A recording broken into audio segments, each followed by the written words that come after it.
gestire non solo i rischi industriali, ma anche i fenomeni collegati.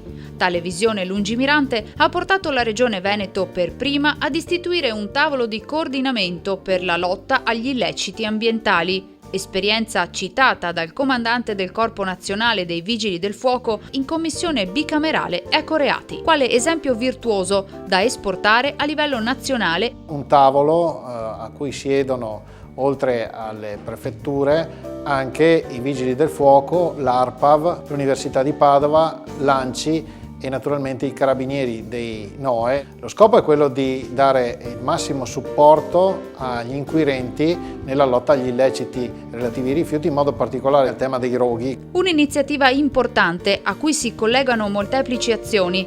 È un ambito che attira molto l'attenzione anche della malavita organizzata, e proprio per questo si susseguono tutta una serie di iniziative che coinvolgono le amministrazioni comunali o anche privati attraverso dei bandi per la videosorveglianza, per esempio. Ovviamente noi garantiamo la massima collaborazione con tutte le forze dell'ordine perché questi illeciti siano stroncati sul nascere. Regione Veneto. Sicurezza sempre al primo posto.